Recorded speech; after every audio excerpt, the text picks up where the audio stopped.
Hey, Earth Science folks, we're going to start a new unit today, Astronomy. I have an interesting launch that you can consider. It's kind of a mind blower. I want you to think, what is time? See if you could think of a definition that tells what time is without using the word time in it. Where does it come from?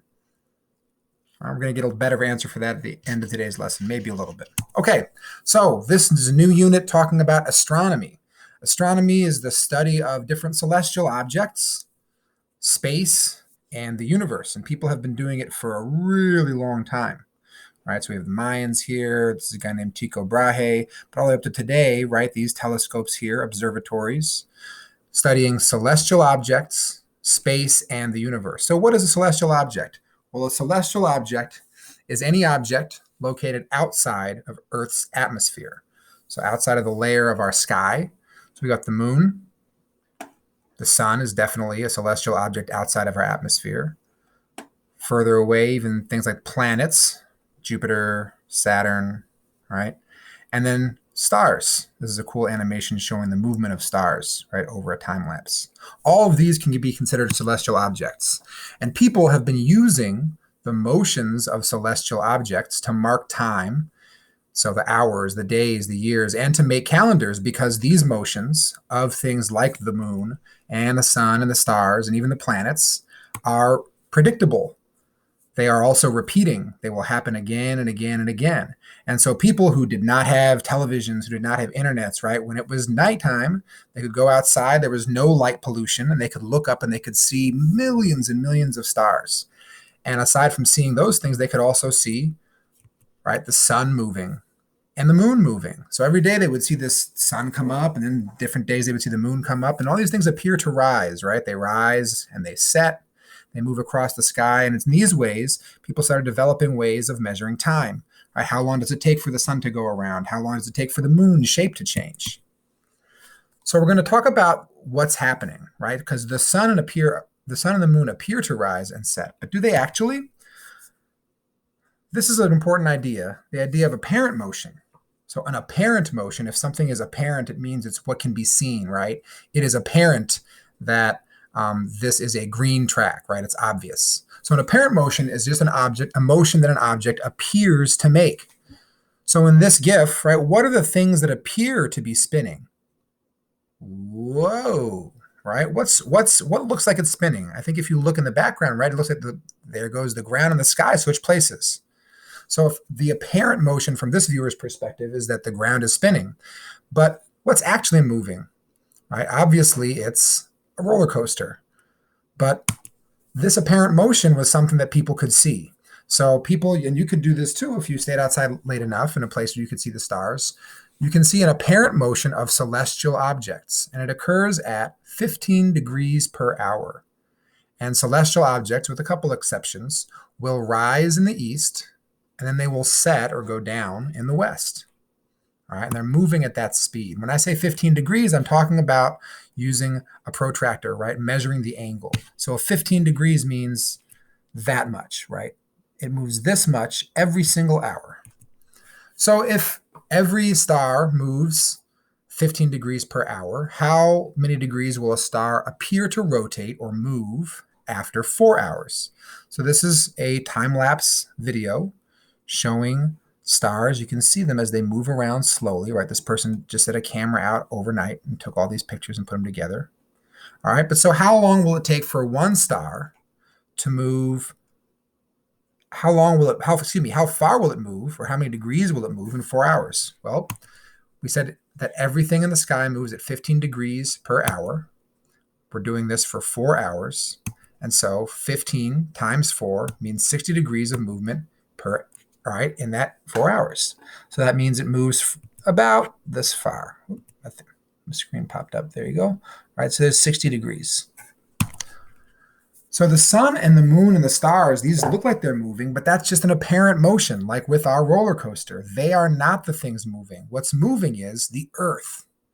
Right? The Earth is spinning. It is rotating on its axis. And here we see a GIF showing it, right, 23-degree tilt. So rotation is one of the movements of Earth. And rotation is just an object spinning around itself. So when we think of rotation, you could also think of something like a top, right? It's just spinning on its own, right, along a specific point. So the Earth is spinning, right? I'm sitting in a spinny chair. If I spin around, I can spin, my legs go every way, right? Around in a circle. That's rotation. So we measure rotation of the Earth, and we call that a day. So what do you think of as a day? Well, it's the sun comes up, the sun goes down. How long is a day?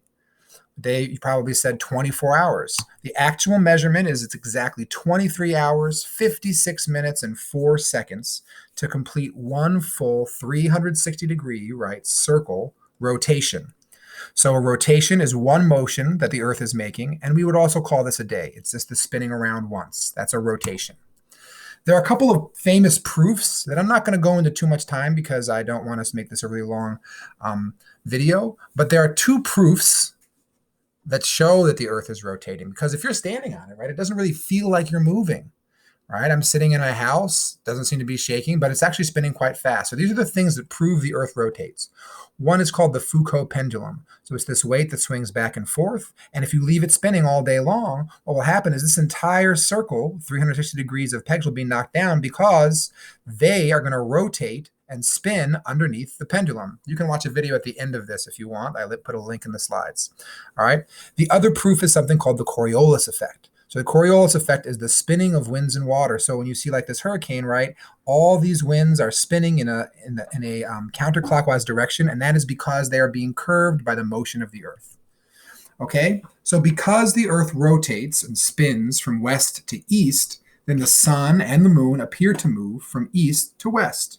And for a long time, people viewed these motions, right? They saw the sun moving up, they saw the moon and the stars all move up and down, are moving around, and they believed that the Earth was standing still and that everything else in the solar system moved around us. Okay, and we call this theory the geocentric theory. The geocentric, geo means Earth, centric means center, is the idea that the Earth is at the center of the solar system, and everything that we could see or that astronomers could see was circling around it. Right, the sun and the moon just circle around us. This is a false theory. This is not true. Okay. One thing that showed people that this was probably not true was something called retrograde motion.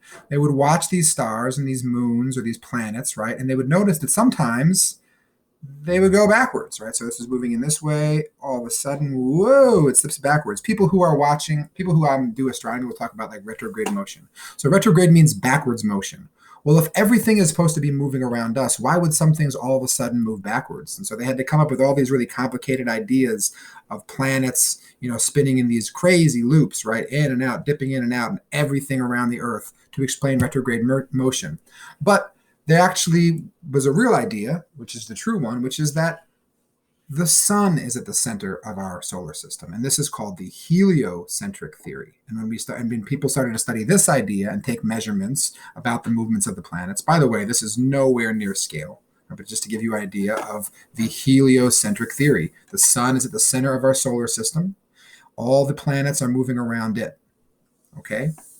This is the true theory. This is what is going on. All right, so there's one more motion we want to describe. We talked about rotation. This is called revolution. Another word for revolution you might hear us use is the word orbit. So a revolution is when one object moves around another object. So moons, like our moon, revolve around their planets. So the Earth has one moon, Mars has two moons, Jupiter has something in the 60s. They have a crazy amount of moons, right? But so moons revolve, they take a revolution around planets. And then all the planets, and again, this is not even close to scale, but all the planets orbit or revolve around the sun. So this is the second movement that we get when we're talking about astronomy, right? It's the second movement that gives us a way to measure stuff. So how do we know that the Earth is revolving? Well, one proof is the seasons. So we're going to talk about that more in the next class, all right? The second proof that the Earth revolves is that we see different constellations or different groups of stars in the sky at different times in the year.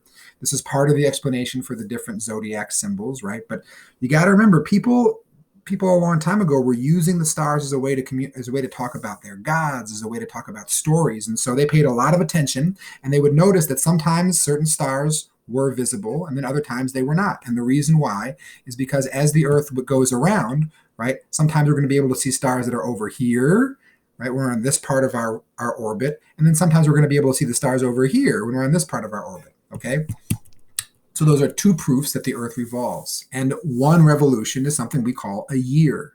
So when you want to know where that comes from, it's the time it takes for Earth to complete one revolution or one trip or one orbit around the sun. Okay? So the summary of the lesson.